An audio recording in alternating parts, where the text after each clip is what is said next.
Hi friends, I'm the Tool Shopയുടെ പുതിയൊരു വീഡിയോയിലേക്ക് നിങ്ങൾക്ക് എല്ലാവർക്കും സ്വാഗതം.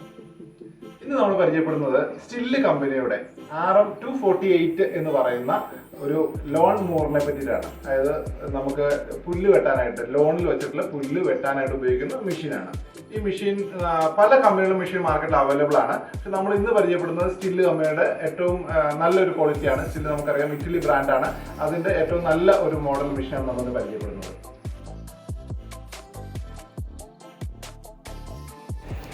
ഇതാണ് സ്റ്റില്ലിൻ്റെ 248 എന്ന് പറയുന്ന ഗ്രാസ് കട്ടർ. അതിൻ്റെ അൺബോക്സിംഗ് ആണ് ഇപ്പോൾ നിങ്ങൾ കണ്ടുകൊണ്ടിരിക്കുന്നത്. അതിൻ്റെ ഹാൻഡിലാണ്. ഈ മെഷീൻ്റെ മെയിൻ പാർട്ടാണ് ഇപ്പോൾ നമ്മളിനി എടുത്തു വയ്ക്കാൻ പോകുന്നത്. ഇതാണ് മെഷീൻ്റെ മെയിൻ പാർട്ട് എന്ന് പറയുന്നത്. 248 മോഡൽ സ്റ്റിൽ കമ്പനിയാണ്. ഇത് അതിൻ്റെ പ്ലാസ്റ്റിക്കിൻ്റെ കവറാണ്. നമുക്ക് ഡസ്റ്റ് കളക്ട് ചെയ്യാൻ വേണ്ടി പുല്ല് വെട്ടിയ ശേഷം ഇതിൻ്റെ വേസ്റ്റ് കളക്ട് ചെയ്യുന്ന ഈ ബാഗിനുള്ളിലാണ്. ഇത് 2 പീസായിട്ടാണ് വരുന്നത്. ഈ കാണുന്ന ലോക്കിനുള്ളിൽ ഇത് ഇറക്കി വെച്ച് വേണം പ്രസ് ചെയ്ത് വേണം ടൈറ്റ് ചെയ്യാൻ. ഒരു ലോക്കുണ്ട്. ഈ കാണുന്നതാണ് ലോക്ക്.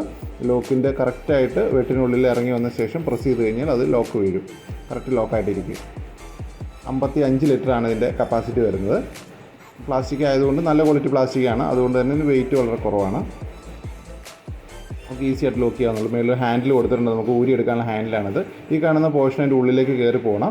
അപ്പോഴാണ് പുല്ല് പുറത്ത് പോകാതെ അതിൻ്റെ ഉള്ളിലേക്ക് കയറി വരുന്നത്. ആ സമയത്താണ് ഇതിൻ്റെ ഹാൻഡിൽ നമുക്ക് ഊരിയെടുക്കുക. അവിടെ ലോക്ക് കാണുന്നുണ്ട്. ലോക്കിനുള്ളിൽ കയറ്റി വെച്ച ശേഷം മാത്രം വേണം നമ്മളിതിനകത്ത് വെക്കാനായിട്ട്. അല്ലെങ്കിൽ ഈ വെളുത്ത പോർഷനിലും ഒരു ലോക്കുണ്ട്. ആ ലോക്ക് നമുക്ക് കറക്റ്റ് പൊസിഷനിലായിരിക്കണം. അല്ലെങ്കിൽ കറക്റ്റായിട്ട് അടയില്ല. ഈ കാണുന്ന പോലെ നമുക്ക് ഫ്രീ ആയിട്ട് അടയ്ക്കാനും തുറക്കാനും പറ്റും. ഇത് തുറന്ന ശേഷം നമുക്കിത് വേസ്റ്റ് എടുത്ത് പുറത്ത് കളയാൻ പറ്റും. അതുകൊണ്ട് അത് ലോക്ക് കറക്റ്റായിട്ട് പൊസിഷനിലാണോ നമ്മൾ പ്രത്യേകം ശ്രദ്ധിക്കണം. ഈ ഹാൻഡിലിൻ്റെ 2 ബോൾട്ടാണിത്. ഈ ബോൾട്ട് ഇട്ട ശേഷമാണ് നമ്മൾ ഹാൻഡിൽ ഉറപ്പിക്കുന്നത്. ഹാൻഡിലിൻ്റെ 2 സൈഡിലും ഈ കാണുന്ന നോബിട്ട് ഹാൻഡിൽ ടൈറ്റ് ചെയ്യുക.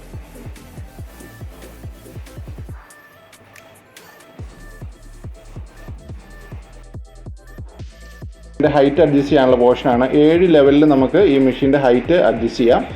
7 ലെവലിൽ നമുക്കത് പൊക്കവും താത്തവും ചെയ്യാം. 1 ഇഞ്ച് തൊട്ട് 3 ഇഞ്ച് വരെ പുല്ലിൻ്റെ ഹൈറ്റ് നമുക്ക് അഡ്ജസ്റ്റ് ചെയ്ത് നിർത്താൻ പറ്റും. 1 ഇഞ്ച് തൊട്ട് 3 ഇഞ്ച് വരെ 7 പൊസിഷനുള്ളിൽ നമുക്ക് എവിടെ വേണമെങ്കിലും മെഷീൻ അഡ്ജസ്റ്റ് ചെയ്യുന്ന മെഷീൻ താനെ പൊങ്ങുകയും താഴുകയും ചെയ്യും. അതനുസരിച്ച് മെഷീനെ ഉപയോഗിച്ച് കട്ട് ചെയ്യുന്ന പുല്ലിൻ്റെ ഹൈറ്റ് നമുക്ക് അഡ്ജസ്റ്റ് ചെയ്യാൻ പറ്റും. ഇതാണ് ബ്ലേഡ്. 18 ഇഞ്ച് ബ്ലേഡാണ് വരുന്നത്. 1.5 അടി ബ്ലേഡ് ഉണ്ട്.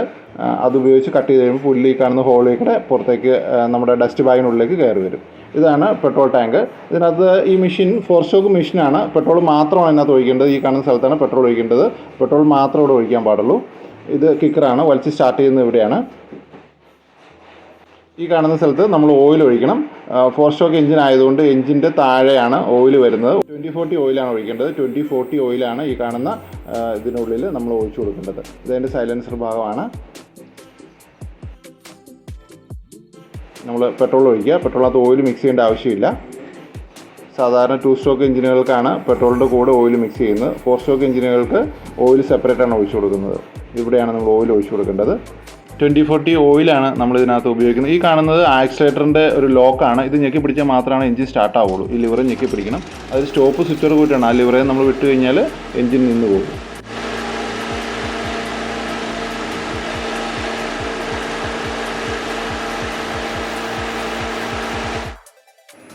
ഇന്ന് പരിചയപ്പെട്ട ഈ മെഷീൻ സ്റ്റില്ലിൻ്റെ ഈ മെഷീൻ നിങ്ങൾക്ക് എല്ലാവർക്കും പ്രയോജനപ്പെടുമെന്ന് വിചാരിക്കുന്നു. ഈ മെഷീനെ പറ്റിയിട്ട് ഉള്ള മാക്സിമം ഡീറ്റെയിൽസ് നമ്മൾ ഇതിനകത്ത് ഉൾപ്പെടുത്തിയിട്ടുണ്ട്. ഇതിനെപ്പറ്റി കൂടുതൽ കാര്യങ്ങൾ അറിയാനായിട്ട് ഞങ്ങളെ വിളിക്കുക. ഞങ്ങൾ കോൺടാക്ട് ചെയ്യേണ്ട നമ്പറും ഡീറ്റെയിൽസ് ഞങ്ങൾ ഇതിനകത്ത് വെച്ചിട്ടുണ്ട്. ഇതിനെ പറ്റിയിട്ട് നിങ്ങൾക്കുള്ള റിവ്യൂസ്, നിങ്ങളുടെ അഭിപ്രായങ്ങളെല്ലാം നിങ്ങൾ ഇതിനകത്ത് രേഖപ്പെടുത്തുക. ഈ വീഡിയോ നിങ്ങൾ ഇഷ്ടപ്പെടുന്നെങ്കിൽ തീർച്ചയായിട്ടും ലൈക്ക് ചെയ്യുക, ഷെയർ ചെയ്യുക, സബ്സ്ക്രൈബ് ചെയ്യുക. Thank you.